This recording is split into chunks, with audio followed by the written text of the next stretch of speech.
আসসালামু আলাইকুম দর্শক। একটা ভিডিও যেটি ভাইরাল হয়ে বদলে দিল বাংলাদেশের ইতিহাস।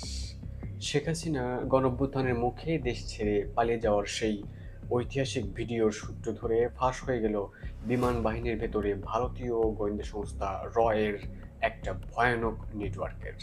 প্রিয় দর্শক, আজকের এই ভিডিওতে থাকছে শেখ হাসিনার সেই ভাইরাল ভিডিও কে করেছিল, কিভাবে বিমান বাহিনীর অফিসারের মোবাইল ফোন থেকে ধরা পড়ে র-এর নেটওয়ার্ক, কারা কারা র-এর এজেন্ট হিসেবে চিহ্নিত হয়েছেন এবং কোর্ট মার্শাল, জেল ও গোপন গ্রেপ্তারের নাটকীয় সব তথ্য। পুরো ভিডিও জুড়ে আজকে আমাদের সঙ্গেই থাকবেন।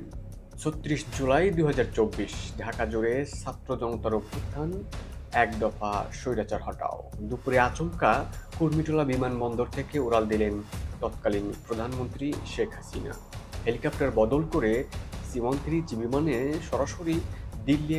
আর ঠিক তখনই ভাইরাল হয়েছে একটা ভিডিও, শেখ হাসিনার পালানোর দৃশ্য, যেটি পুরো দেশবাসীকে অবাক করে এবং সেই সাথে খুশির জোয়ার ভেসে যায়। তবে প্রশ্ন উঠেছে, এত নিরাপত্তার ভেতরেও কে করেছে এই ভিডিও? বিমান বাহিনীর এয়ার ইন্টেলিজেন্স ভিডিওটির অ্যাঙ্গেল, ডিস্টেন্স এবং ক্যামেরা মুভমেন্ট দেখে শনাক্ত করে অফিসের মেসের একটি কক্ষ থেকে ভিডিওটি করা হয়। সেইখান থেকে মোবাইল ক্যামেরায় এই ভিডিওটি ধারণ করেছেন ফ্লাইট লেফটেন্যান্ট রিফাত আশরাফি। তার মোবাইল ফরেনসিক করতে গিয়ে বেরিয়ে আসে বিস্ফোরক কিছু তথ্য। র-এর সক্রিয় এজেন্ট হিসেবে কাজ করেছে squadron leader Abdullah Ibne Altaf. রিফাতের mobile forensic করতে গিয়ে তদন্তকারীরা আবিষ্কার করেন আরও এক ভয়ঙ্কর সত্য। এই ভিডিও ফাঁসের সূত্র ধরেই চিহ্নিত হয় র-এর shadow agent squadron leader Abdullah Ibne Altaf. তার ব্যক্তিগত গাড়ি থেকে তখন পাওয়া যায় ভারতীয় প্যারা কমান্ডোর দুটি অস্ত্র, FN-90 এবং SAJP-229। গাড়িতে মেলে ১ কোটি নগদ টাকা আর বিভিন্ন ধরনের ভয়ঙ্কর ইলেকট্রনিক ডিভাইস। ২০২৪ সালে ১৪ আগস্ট আবদুল্লাহ ইবনে আলতাফ ডিজিএফআই এর হাতে গ্রেপ্তার হন। কাশিমপুর হাই সিকিউরিটি সেলে এখন তার ১০ বছরের কোর্ট মার্শালের সাজা চলছে। এয়ার ইন্টেলিজেন্স বুঝতে পারে এটা শুধু ভিডিও ফাঁস নয়, এটা রাষ্ট্রীয় নিরাপত্তা বিপর্যয়ের একটা বড় ধরনের আলামত। জিজ্ঞাসাবাদে আলতাফ জানিয়েছেন, তিনি শুধু একা নন, বাংলাদেশ বিমানের অনেক সদস্য একটা গোটা নেটওয়ার্ক তৈরি করেছেন। র-এর সাথে সংশ্লিষ্টতা পাওয়া গেছে ৬ জন উচ্চপদস্থ কর্মকর্তার নাম। তাদের মধ্যে আছেন air vice marshal M A Awal Hossain, air vice marshal Zahidul Saeed, air commander Amirul Haque, group captain Faruk ও শামীম, উইং কমান্ডার সাইদ মোহাম্মদ। তাদের সবাইকে এখন বাধ্যতামূলক অবসরে পাঠানো হয়েছে। তদন্তে জানা গেছে, আলতাফ র-এর কাছ থেকে পেয়েছিলেন ব্র্যান্ড নিউ হোন্ডাই গাড়ি। আরও ভয়ানক তথ্য হলো, র নিয়মিত তার কাছে সুন্দরী নারীদের পাঠাতো প্রভাব আর প্রলোভনে আটকে ফেলত র।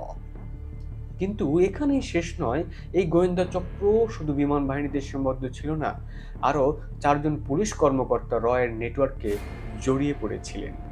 তারা হলেন ডেপুটি কমিশনার জসিমউদ্দিন মোল্লা, ADC Rafiqul Islam, SSC Tanzil Ahmed, এপিবিএনের ASP Rafiqul Islam, তাদের স্টেশন মাস্টার ডিবির গুলশান জোনের সহকারী পুলিশ কমিশনার ইফতেখার মাহমুদ, যিনি আলতাফের ঘনিষ্ঠ বন্ধু। ইফতেখারকেও গোপনে গ্রেপ্তার করা হয়েছে। তার স্ত্রী সাবা তাহসিন নিজে পুলিশ কমিশনারের কাছে স্বামীর খোঁজে ডায়েরি করেছিলেন।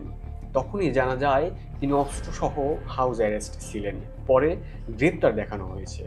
এই তদন্ত শেষ করতে গিয়ে সেনাবাহিনী, ডিজিএফআই ও এয়ার ইন্টেলিজেন্স বার্তা দিয়েছে, বাংলাদেশে সামরিক কাঠামোর ভেতরে ভয়ঙ্করভাবে বিদেশি গোয়েন্দা সংস্থা র-এর অনুপ্রবেশ এখন আর আশঙ্কা নয়, এটা বাস্তব চিত্র। এই অনুসন্ধান শুধু একটি ব্যক্তি বা একটি বাহিনীর নয়, বাংলাদেশের সামগ্রিক রাষ্ট্রীয় নিরাপত্তা কতটা দুর্বল হয়ে পড়েছে তারই চিত্র তুলে ধরেছে। এই ঘটনা শুধু একটি ভিডিও ফাঁস নয়, এটি সার্বভৌমত্বের ভিত কাঁপিয়ে দেওয়ার মতো এক ভয়ঙ্কর ইঙ্গিত। একটি মোবাইল ভিডিও, একটি ফাঁস হওয়া দৃশ্য, আর তাতেই বেরিয়ে এসেছে একটি গোয়েন্দা চক্র, যেটি শুধু বাংলাদেশের অভ্যন্তরীণ নিরাপত্তা নয়, বরং রাষ্ট্রীয় সার্বভৌমত্বের জন্য কঠিন এক হুমকির নাম। এটি ফাঁস করে দিল বাংলাদেশের ভেতরে রয়ের ছায়াযুদ্ধ, এই নেটওয়ার্কের কতটা গভীর শেকড় এখনো বিস্তৃত রয়েছে বাংলাদেশে, আর কেই বা জড়িত রয়েছে বাংলাদেশে। প্রশ্নগুলো হয়তো এখনো অন্ধকারে আছে, কিন্তু উত্তরটা আসলে সবারই জানা, যে এই দেশ রয়ের চক্রের ভেতরে আবদ্ধ। এই চক্র ভেঙে দেওয়া মানে শুধু অপরাধী শনাক্ত করা নয়, একটি স্বাধীনতা আর নিরাপত্তা লড়াই। এখন এই লড়াই চলবে, কারণ দেশের ভেতরে থাকা এই ছায়া শত্রু আজও সক্রিয় আছে। প্রিয় দর্শক, আজ এ পর্যন্তই। ভালো থাকবেন, সুস্থ থাকবেন। দেখা হবে পরের ভিডিওতে। আর অবশ্যই আপনার গুরুত্বপূর্ণ মতামত আমাদের কমেন্টসে জানাবেন।